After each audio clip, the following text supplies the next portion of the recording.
What's going on, ladies and gentlemen? I told you guys, I'll be dropping new randomness on the feed. And this is one of the first examples of that. I know on the last episode of the podcast, I did state that my first kind of midweek episode would be talking about the Shameless finale and probably, just for some of the greatest finales in general. I'm still working on that episode.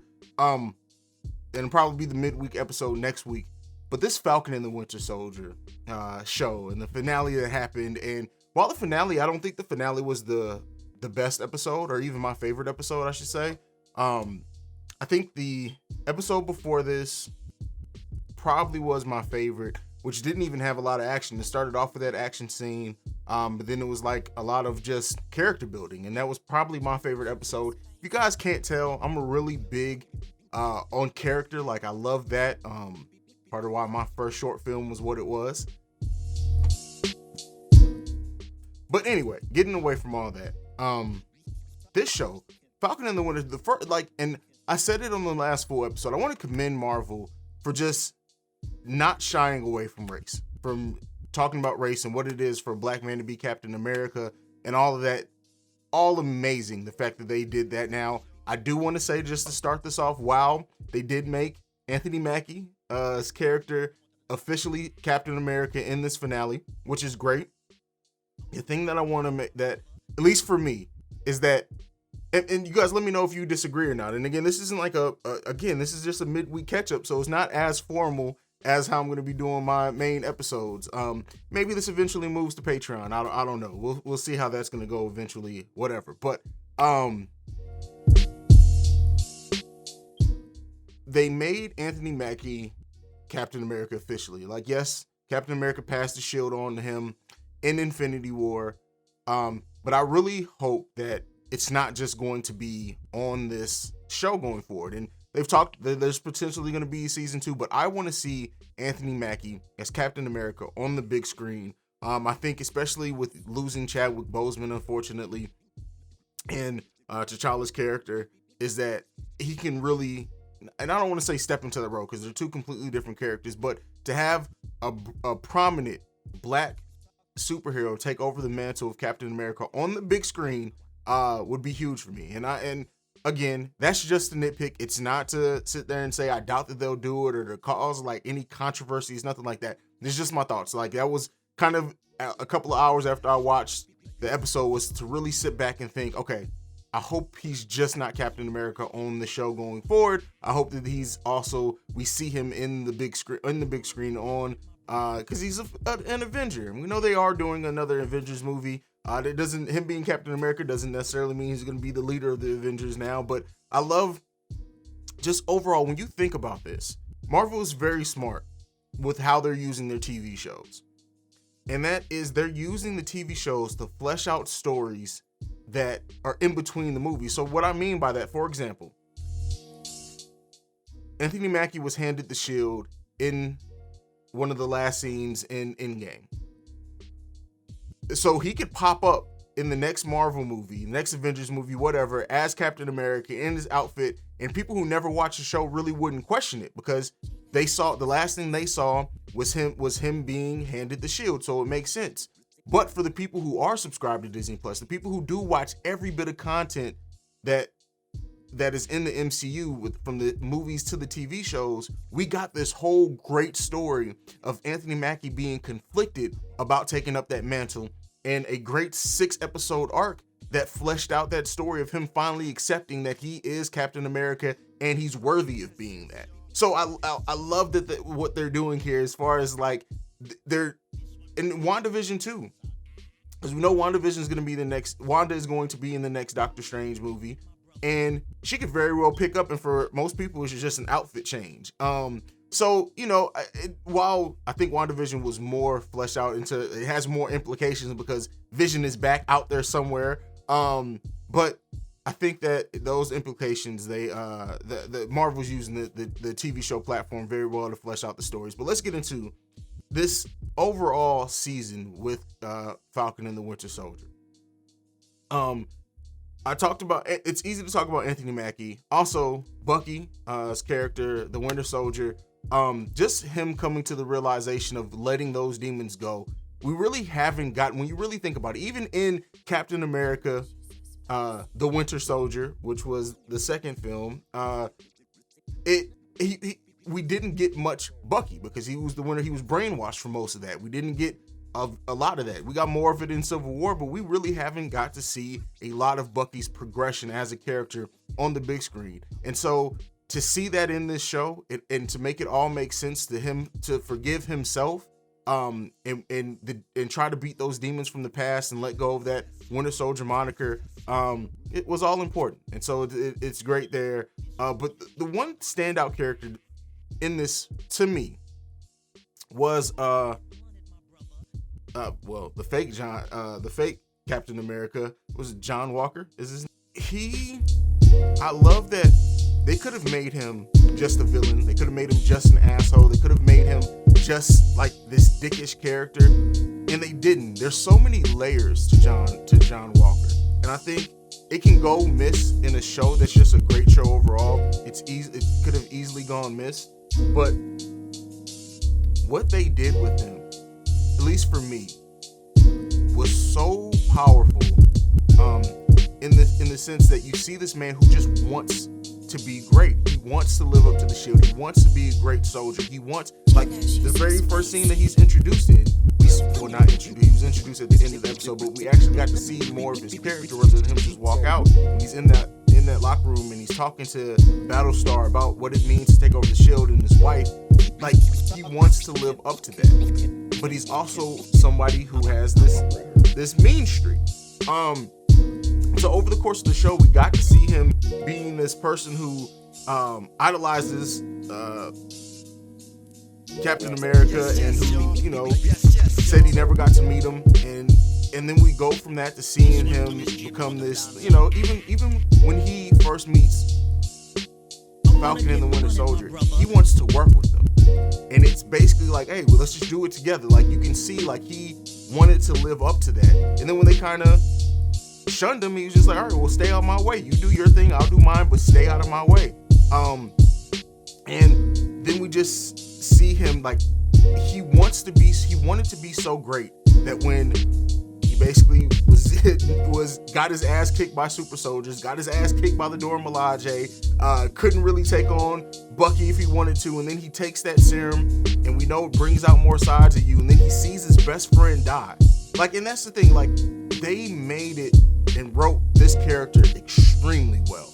And yes, in this episode, in the finale, him coming and, like, basically falling in line, like, the way that I look at it is that Sam was so inspiring as now being not the Falcon, but actually as Captain America, that he's like, all right, I just want to help. You saw him take orders, him work with Bucky, Bucky help him. Like, you see this, he wants and he's trying to do good, and then when he's faced with that decision, is he going to go after one of the bad guys, or is he going to save these people and pull his car back? And he made the correct decision. So overall, like, it like, again, great characterization. Now the bad guy in Carly, I think could have been done a little bit better. I think that they did a good job, at least, with showcasing that she, again, and this is what Marvel does. Like, for years, the thing and the knock on Marvel villains were they were kind of just cookie cutter, to me it does suck that she passed away, that she died in this. I would have loved to see, like, maybe go a different way with her, but is there any redemption? She is so focused on her goal, and it has turned what was a noble thing in the beginning of just not wanting borders to, like, her being a terrorist, and her embracing it. Did she have to die? But I think that, they could have done a little bit more with her. I think we got, like, that one episode where we start really getting to know her, and then afterwards she was kind of just the villain again. She kind of fell to the background. And then the power broker, Sharon Carter being the power broker. One of the most obvious things the reason I didn't think that Sharon Carter was going to be the power broker, because I thought it would be too obvious. I thought maybe she was working in the background doing some Nick Fury type stuff where you don't quite know what she's doing, but her goals are overall noble. So you see this character who like has, because the country turned, that she fought so hard for, turned its back on her, that she's just a villain now. In that 5-year, I would love to see, I don't know if it's going to be flashbacks or what, but like that 5-year gap between Endgame and now, like as she was building up and becoming the power broker, what that story was, that I get it that she fled, I get it, you know, you're a fugitive, but what made her turn to full villain? But if you can't tell, I'm gushing. It was a great series. And the one thing that Marvel's doing very well is that with these episode links, the number of episodes, is there's no fluff really. Even in WandaVision, having more episodes than this, there's really no fluff. They are there to tell their story. They tell it well, and they get the hell out. There's no need to drag it into 12 and 15 and 18, 20 episodes like with network television, because they have time that they need to fill over the course of the year. So like with Disney Plus, it's just they pick the number that they need to tell their story, and then they get the hell out of here. So that's just overall, like I said, I may come back eventually like a more introspective review on the series and what it meant, but I think overall this was the story of Bucky getting over what he had been through, and Sam becoming the Captain America. And that suit looks so great, and I love that it's basically ripped right out of the comic books. And I know everyone doesn't read comic books, but it's ripped basically right out of that. It looks great. That first scene when he says he's Captain America, you felt it. And then the speech at the end. Let's talk about that before we go. The speech at the end of this episode, I think it started off a little bit cheesy. And I think whereas Steve Rogers, at least in the movies, every time he did a speech, it felt kind of natural. But with this speech, initially, it felt like you were like was a story beat rather than, you know, you being engulfed in it at first. And by that, I really mean like the first minute of the speech. But then as it went on, it started feeling more natural. It started feeling not like just something that was written on the page to be powerful, but something that was actually powerful in of itself. And I think you see that in the way that the characters react to it. And that was a Captain America moment. There's something about Captain America and that moniker that you have to be able to stand above and beyond. On top of everything else, you have to rise above certain things. And that's what that speech did for him. Him saying that he knows that there are going to be people that hate him just for having that shield, just for being Captain America. And, you know, we know by that, he's not just talking about white people. He's talking about some people within his own race, other black people who, because of what America stands for, they don't want to see that. They can't believe a black man would want to stand for that. So he knows that, and that was the sticking point in that speech to me, and a powerful one. And then, you know, him going back to see Isaiah Bradley. I'm glad that they went back and showed Isaiah Bradley watching the speech on TV, and you can kind of see it, like him, what his thoughts were on a black man carrying that shield. It kind of washed away as he was watching this, and he started being inspired. Then when Sam went back to talk to him about it, and taking him to the exhibit to see that he's no longer, his history's no longer just written off. He got Isaiah Bradley a statue, and that he's going to be in that Captain America museum, because at the end of the day, he was a super soldier too. While in the comic books, he did wear the Captain America suit at one time, this he didn't, but he was just as heroic in what he did, and his sacrifice for going and getting his brothers out of that POW camp was just as powerful and needed to be said. Overall, this was a great series.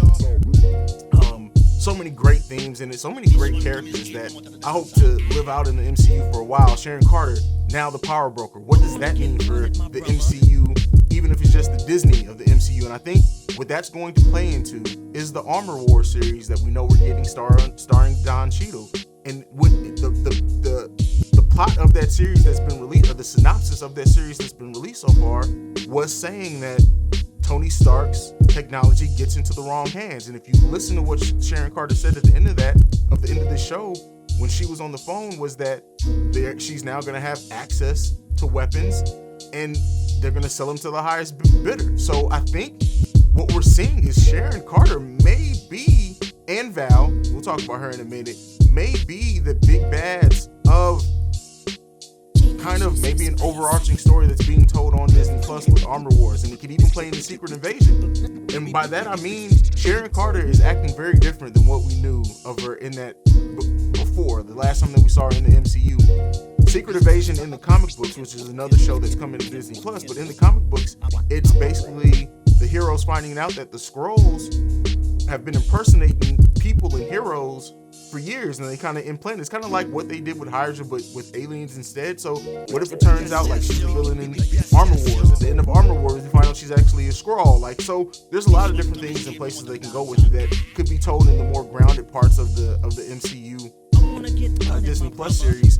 And I, for one, I'm looking forward to it. I really can't wait to see what what Disney has done with their first two shows out the gate so far has just been fucking amazing. Yeah, really just been amazing. And so another thing that we end on, Val, played by Elaine from Seinfeld, her with U.S. agent, and he has a new suit, and I love that he even said it's the same thing. It's just black. Like it's now that the Flag Smashers are kind of gone, he seems a little bit more like he just wants to help his country. Val's taking advantage of that. Well, we think, is she going to be a villain? How does that play? Is she going to be a member of Thunderbolts? Like, or the leader of the Thunderbolts? We'll talk about that. But I love that John Walker's still here. He could have very well died and then we don't get him. But I think having somebody who is patriotic but a little unhinged at times could be a great, anti-hero, because I like at least the way that he is not a flat out villain. And I know people like to paint him as that because he did kill somebody in cold blood, but he is not a villain. He's not. And so I just can't wait to see what they continue to do with them. Overall, that's my thoughts. Overall on the Falcon and the Winter Soldier, and I love that the end title of that is Captain America and the Winter Soldier. So if we do get a season 2, that's what it's going to be called. It needs to be. I'm glad that it is. Anthony Mackie as the new Captain America. Let me know how you guys feel. Do you hope to see him also in the main MCU, in the films, be Captain America? Do you like the story that was told so far? Well, in this show from start to finish. And do you like the way that they paid respect of telling the story of how he built up the confidence to take over the mantle of Captain America? I want to know. Let me know all those things. You know where to find me at CEO Haize. That's CEO Haize. You can also follow the podcast at Awaken Soul Pod. You can send us any feedback, questions, comments, concerns, theawakensoulpod@gmail.com. And if you want to leave us a voicemail, you can do so at 614-547-2039. This has been a special episode of The Awakened Soul. I will see you lovely and beautiful people Sunday with the full episode. Adios.